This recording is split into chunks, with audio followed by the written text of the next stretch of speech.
Oui, ça va très bien. Merci. Bonjour chers jeunes, bienvenue parmi nous, c'est Parole aux jeunes et on va encore parler, on va partager.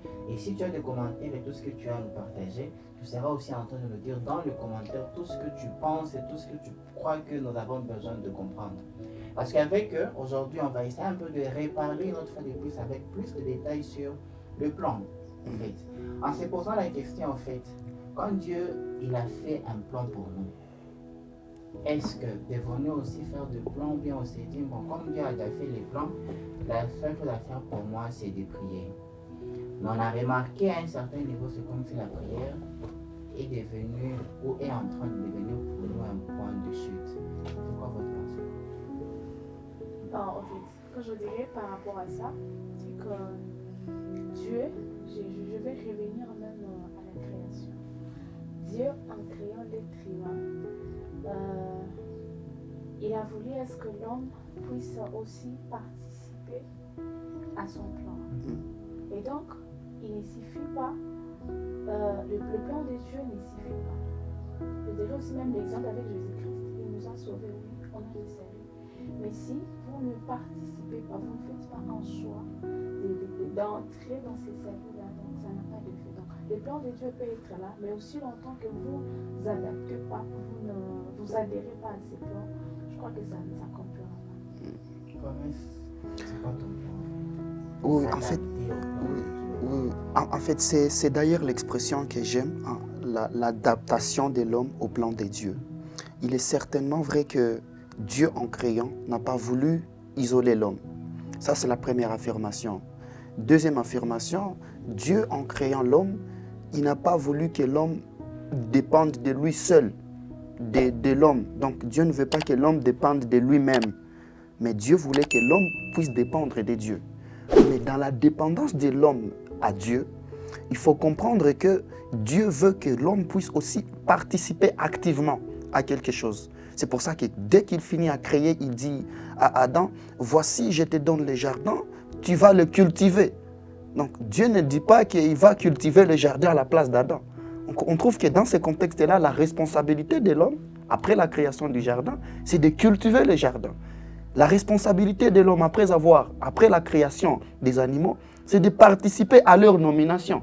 Et on trouve que Dieu, en voulant créer, il voulait créer un homme qui est semblable à lui, bien sûr, et qui participe aussi à l'administration de ce que Dieu a déjà créé, qui participe aux commandes de ce que Dieu a déjà créé. Voilà, donc moi je pense que Dieu, il veut de nous des hommes et des femmes actifs dans la vie courante. Voilà. Moi, j'essaie un peu de vouloir comprendre. Admettons que, disons, nous sommes coévolués avec lui, c'est ça, non? Exactement. Nous travaillons, nous sommes partenaires, nous sommes associés. Je peux aller loin en disant nous sommes sa miniature. Ouais. Alors, je voulais un peu qu'on comprenne la partie où nous, on a aussi notre part de responsabilité, en fait, dans cette œuvre, en fait, que Dieu est en train de... a déjà commencé, il a fait, et il nous a fait aussi associer. Où est-ce que nous sommes en train de tomber, en fait? Du fait qu'à un certain niveau, on se dit, Dieu, il a déjà dit, et on se limite par là. Il a dit, j'ai des plans merveilleux et tout, et on se limite, en fait, par là. C'est quoi le hic dans la manière de comprendre que, bon, quelle est maintenant ma part aussi dans tout cet édifice que je dois aussi essayer un peu de faire. Parce que parfois, on a même du mal à sortir quelque chose de concret. Ça peut être un vision board, ça peut être un plan avec je voudrais ça, parce qu'on se dit, bon, Dieu a déjà planifié. Alors, c'est quoi le hic chez nous, le chrétien? C'est quoi le hic qu'on doit essayer de commencer à sortir pour arriver aussi à se dire, Dieu, il a dit, il a fait tout ce qu'il a eu à faire, c'est son plan, il est merveilleux, voici ma part. En fait, moi, ce que je vais d'ailleurs dire aux jeunes qui nous suivent maintenant, c'est que dans la vie, il faut savoir ce que Dieu attend de toi et ce que toi tu attends de Dieu. Donc, ce n'est pas bien d'attendre tout de Dieu. Parce que là où Dieu veut que nous puissions agir, il arrive parfois que nous, chrétiens, nous attendions que c'est Dieu qui puisse agir à notre place. Et ça ne marchera pas. C'est pour ça que j'ai dit, il faut être à mesure dans la vie spirituelle, dans la vie relationnelle avec Dieu. Il faut savoir, Dieu attend que je puisse faire ceci. Dieu attend de moi cette action. Je veux vous dire une chose. La Bible dit certainement que j'ai des plans merveilleux pour vous. Ce sont des plans de bonheur, mais non de malheur. Ça, c'est un tout que Dieu met en place. Maintenant, ce que Dieu attend de nous, c'est que nous puissions avoir des programmes, des objectifs et des ambitions qui cadrent avec les plans de Dieu. Donc, dans les plans, il y a des hiérarchies. Le plan de Dieu, c'est le plan, je veux dire, qui est supérieur. Et le plan de l'homme doit se conformer au plan de Dieu. Maintenant, il sera absurde pour nous de penser que moi, je vais faire mon plan et Dieu aussi va avoir son plan. Non, ça ne marchera pas bien. Et si nous prenons notre plan qui ne cadre pas avec le plan de Dieu, nous partons vers la perdition. C'est pour ça qu'il faut toujours être connecté à Dieu, se connecter à Dieu, parler régulièrement avec lui, vivre cette intimité, parce que c'est dans l'intimité que Dieu révèle les secrets. Il révèle les secrets et ça pourra te permettre d'avoir une ligne de conduite conformément au plan merveilleux de Dieu. Voilà ce que moi je pense personnellement. Je ne sais pas, Dina, mais dans la même optique, en fait, je voulais un peu savoir. Est-ce que quand Dieu nous permet de comprendre son plan pour nous, est-ce que c'est simplement un plan, je veux que tu prêches, je veux que tu évangélises, je veux que tu donnes de l'aumône, que tu pries. Bon, est-ce que le plan de Dieu, quand il a pour nous, est-ce qu'il est limité, mais c'est nous qui le limitons? Bon, je crois que le plan de Dieu, et il peut dire que c'est limité, aussi c'est pas limité. Je m'explique. Pourquoi c'est limité? Dieu travaille avec un homme, un être humain qui est limité. Et donc, le plan de Dieu, je dirais qu'à un certain niveau, il sera limité à cause de la personne avec qui il est en train de le faire. Alors, je dirais aussi que ce n'est pas limité du point de vue, je dirais du point de vue spirituel. Physiquement, c'est limité. Spirituellement, ce n'est pas limité parce que c'est un plan qui va même jusqu'après la mort. Après la mort, c'est un plan qui va jusqu'au bout. Le plan éternel. C'est un plan éternel. Spirituellement, mais physiquement, le plan de Dieu est limité parce que nous, d'abord, selon les capacités des nous sommes hommes. limités. Ouais. Oui. Bon. Question de... Mais Yves, excusez-moi, j'aimerais revenir sur cette considération. Est-ce que les plans de Dieu, que nous prêchions, que nous allions prier, que nous donnions les offrandes, mais ce n'est pas ça le plan de Dieu. Ce n'est pas ça le plan de Dieu. Nous reflétons l'image de Dieu. Dieu n'attend pas seulement que nous puissions nous déployer dans la prière à l'église, non. Il attend de nous des grandes choses, même en dehors de l'église. Dieu n'a pas créé des individus qui vont s'enfermer dans un cercle limité, non. D'ailleurs, c'est pour ça qu'il dit, il faut déployer, il faut nous déployer, il faut élargir l'espace de ta tente. Alors, lorsque la Bible dit élargissez l'espace de votre tente, ça veut dire Dieu attend de nous des efforts. Il attend de nous, il veut voir des hommes et des femmes qui œuvrent pour lui et qui font sa gloire dans tous les domaines. Il n'est pas interdit d'être chrétien et être ingénieur comme Dina ici. Il n'est pas interdit d'être chrétien et avoir de l'excellence dans d'autres domaines de la vie. Pourquoi on ne peut pas, Dieu ne peut pas vouloir nous voir être des grands hommes d'affaires, des grands hommes politiques, des grands hommes de droit? Je ne dis pas que Dieu ne veut pas. C'est par contre nous qui ne comprenons pas bien les choses. Et moi je pense qu'un jeune conscient, surtout les chrétiens, ne devrait pas penser que voilà l'excellence ou son déploiement c'est seulement à l'église. Même en dehors de l'église, Christ a besoin de nous. Même en dehors de l'église, le monde a besoin de nous. D'ailleurs, la Bible dit, le monde attend avec un ardent désir la révélation, la manifestation des fils de Dieu. Donc, on manifeste nos potentialités dans plusieurs domaines. Et ce qui attend, c'est le monde. Donc, ce n'est pas Dieu n'a pas créé des hommes qui vont faire des petites choses, mais plutôt des grandes choses. Voilà ce que moi, je peux dire par rapport à ça. Si je peux répondre à la question du plan tel qu'il a dit, dès le commencement, quand Dieu créa l'univers, il a créé l'homme pour qu'il soit à l'image de Dieu, l'image parfaite de Dieu. Donc, et il y a même la Bible qui dit que nous sommes comme des dieux ici sur terre. Donc le plan de Dieu était que son règne, ce qui se passe aux cieux, puisse se passer ici au travers de l'homme. De l'homme qu'il Il a a créé. doté l'homme de l'autorité et de tout ce qu'il lui faut pour accomplir la mission. Malheureusement, l'homme il s'est dérouté et le diable a pris une part du pouvoir de l'homme. Bon, je vais dire en entièreté, il a pris. Et il a fallu à Dieu d'amener encore Jésus-Christ pour amener l'homme dans son plan. Et donc la mission de Dieu est que le règne de Dieu se manifeste ici. Et ça peut se manifester maintenant au travers de nos actes, de nos fruits, c'est ce que vous avez dit là, la prière, les bonnes œuvres et autres choses que nous voyons dans la vie courante en fait. Nous sommes en 2026, n'est-ce pas? Tout le monde a un focus pour 2026. Et je ne crois pas que le focus est tout simplement la vie, l'intimité avec Dieu. Non. Quelqu'un s'est dit, bon, moi, 2026, je voudrais atteindre tel pic. Ça peut être un domaine scolaire, ça peut être un domaine professionnel. Je voudrais atteindre un certain niveau, en fait. Là, on se comprend, en fait.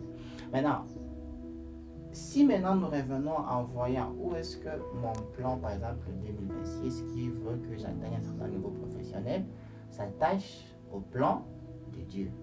Parce que ce que nous remarquons sur beaucoup de chrétiens, c'est que je voudrais cette année améliorer ma façon de parler anglais, par exemple. Mais à la fin, il était dit, Dieu m'a dit, c'était pas sur ces chemins que je voulais que tu prennes. Change tes chemins. Et quand tu l'entends dire, c'est prier, prêcher, évangéliser, prophétiser. Et du coup, la personne, dans sa manière de vivre, il est buté dans un domaine qu'il pouvait aussi améliorer pour continuer avec son évangélisation, sa prière, par exemple, son enseignement et tout ce qui va avec. Alors, c'est quoi en fait les éléments qu'on peut prendre en compte pour dire si Dieu a déjà donné la grande image du plan, c'est quoi maintenant nous, à notre part, nous, à notre niveau, qu'on doit maintenant se dire on les déploie ici, on les déploie ici, on les déploie ici en fait. Voilà, si je peux intervenir à cette préoccupation, je dirais que Dieu, nous les humains, les chrétiens, ça nous arrive d'oublier que certains, on n'est que passagers. Et du fait qu'on est passagers, la Bible nous dit que Dieu nous attend à la stature parfaite de Christ. Bien que nous ne pouvons pas être parfaits, mais c'est un processus, la perfection, c'est tout un processus. Alors, quelqu'un, moi je crois, j'aime l'apôtre Paul parce que c'est vraiment un leader. Là où il est en train de dire, je crois, dans Philippiens, si je ne me trompe pas, il est en train de dire que ce n'est pas que je suis déjà arrivé, mais je cours encore vers la perfection. Et si vous voyez l'apôtre Paul, c'est pas un, je peux dire, c'est pas, permettez le terme, c'est pas un idiot, c'est pas un homme vraiment ordinaire, c'est quelqu'un qui a étudié, qui avait vraiment un rang social, un bon rang. Donc, il était respectueux au fait. Il a étudié, mais un intellectuel. Oui, c'était un intellectuel. Alors, Dieu n'est pas un Dieu paresseux.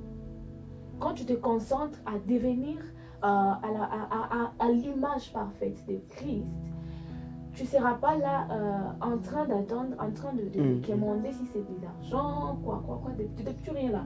Dieu n'est pas un Dieu paresseux. Quand tu marches avec Dieu, on dit toujours que le mauvaise compagnie corrompt le bon mœurs. D'accord? Et quand tu marches avec Dieu, comme Dieu n'est pas paresseux, tu ne seras pas paresseux. Tu marches vraiment avec le vrai Dieu. Si quand tu marches avec Dieu, il te dira quoi faire et qu'est-ce qu'il ne faut pas faire. Le mal est qu'on s'emballe dans des choses qui sont permis et on laisse ce qui est utile. Pourtant, c'est dans l'utile que nous trouvons notre vraie mission sur terre et Dieu nous accompagne en ça pour que nous puissions atteindre tout ce que nous on voulait, mais ce qui est dans les plans de Dieu. La grande famille, c'est quoi votre réflexion par rapport à ça? Dieu, il a un plan tellement merveilleux pour chacun de nous. C'est quoi, au fait, ton plan? Tu es dedans ou bien tu n'es pas, au fait dedans? Alors, on continue. Je voulais un peu comprendre la prière maintenant. Entrons, en fait, dans la prière, en fait. Notre manière de communiquer, de parler avec Dieu.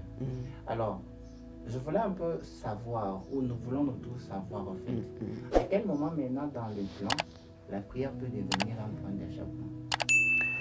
Vous savez, Yves, la prière, c'est bien. C'est bien de prier. Parce que Jésus-Christ lui-même a prié. Les apôtres ont prié. Et les prophètes ont prié.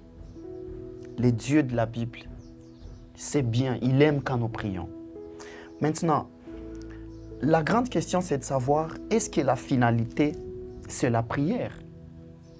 Ce n'est pas ça. La prière n'est pas la finalité. Dieu veut nous voir agir quand on l'a prié. Donc, vous priez à Dieu. Par exemple, donne-moi l'intelligence. Mais que vous ne cherchez pas l'intelligence, ça ne va pas passer. Donc, Dieu va passer par votre travail pour vous donner ce que tu l'as prié, ce que vous avez prié dans la prière. Je suis un étudiant, par exemple. Moi, je vais demander, il arrive que mes amis étudiants demandent l'intelligence à Dieu. Oui, Dieu donne l'intelligence. Mais vous cherchez l'intelligence, en même temps, vous ne faites pas de recherche. Vous cherchez l'intelligence, vous ne lisez pas. Vous voulez avoir des connaissances en droit, par exemple, parce que je fais le droit, et vous ne lisez pas. Ça ne tombera pas du ciel. Dieu va exaucer ce que tu lui demandes au travers de tes recherches. Par exemple, le deuxième exemple, pour ceux qui veulent obtenir le travail, vous vous asseyez du matin au soir chez vous sur votre canapé, vous priez, et après vous dites, Seigneur, donne-moi du travail.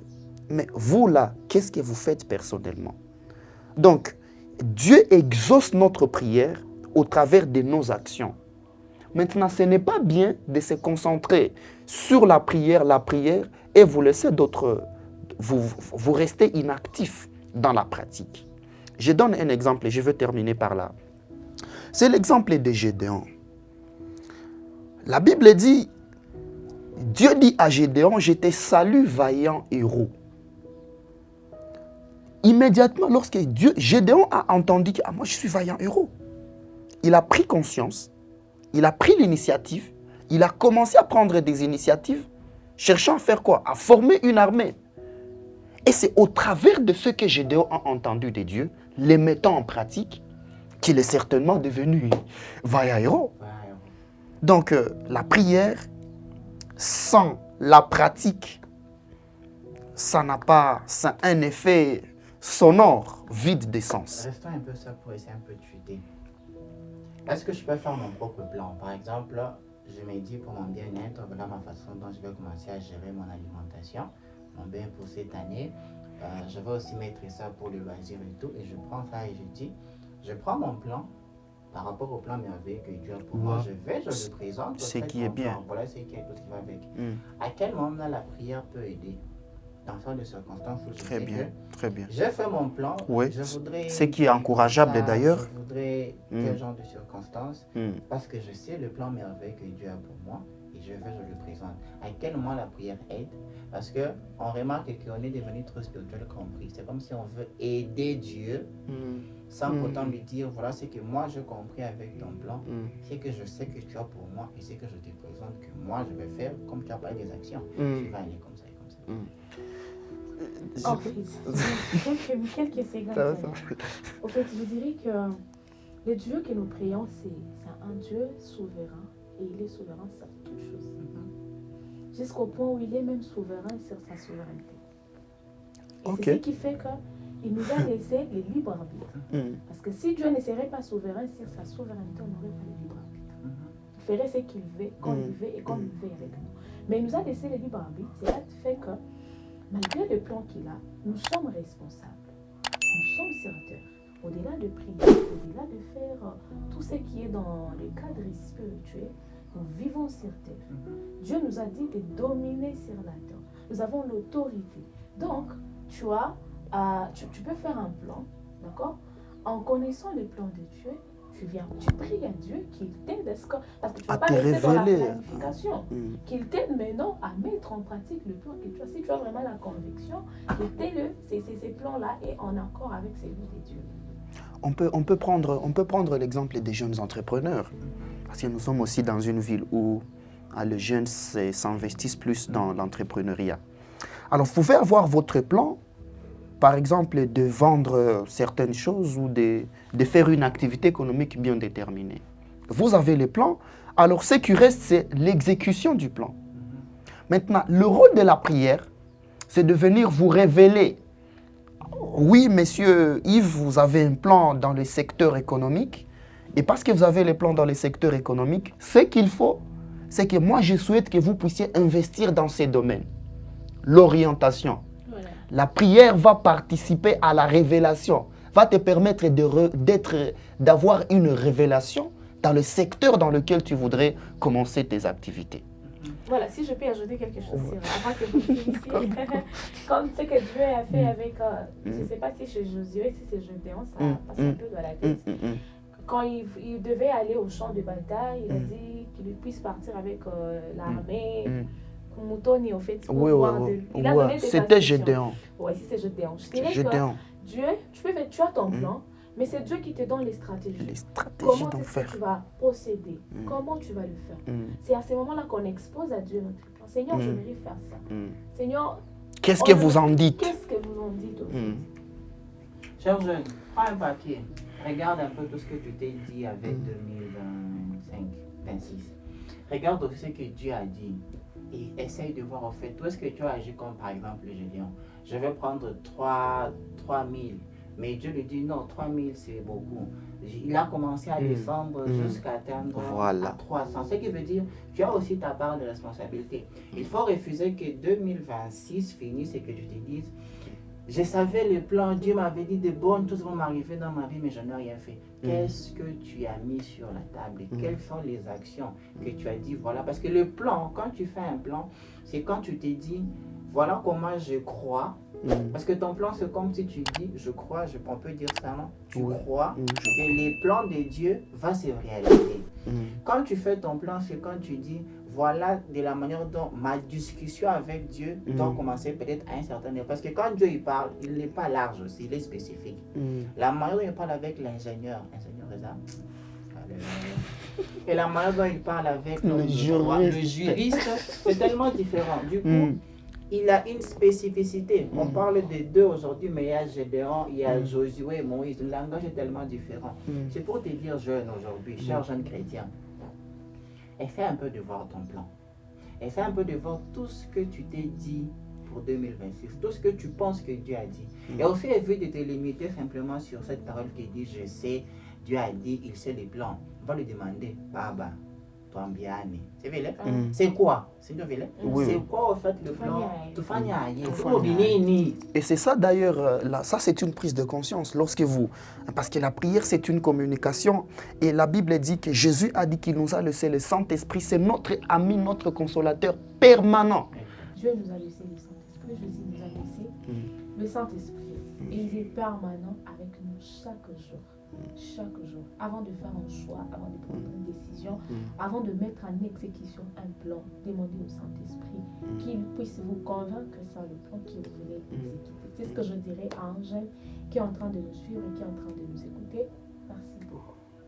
Ton plan, Niamana, c'est très important que tu aies aussi un plan. Ne te limite pas, je vais le répéter. Ne te limite pas seulement à dire que je sais que Dieu a des plans merveilleux. Mais de choses par conviction, par croyance que tu sais que Dieu va me voir exceller dans ça et ça. Tu es un modèle et tu dois être la lumière et le sel pour le monde. Fais un plan. Je sais que je dois améliorer ça, je dois améliorer ça. Et utilise la prière pour discuter avec Dieu. Et quand tu reviens chaque fois, tu dis Dieu, voilà, là on est déjà avec ça. Voilà ce qu'on est déjà en train de faire. Ne te limite pas simplement à dire je sais ce que Dieu va faire. Parce que je te répète encore cette phrase. Ton plan, c'est ta croyance en action. Tu crois que Dieu est en train de faire. Parce qu'il est déjà en train de faire dans ta vie. Mais tu veux te limiter par rapport aux circonstances. Dina et promesse, et moi nous vous disons merci pour aujourd'hui. Et si tu as des ajouts, mets-les dans les commentaires et excellente journée.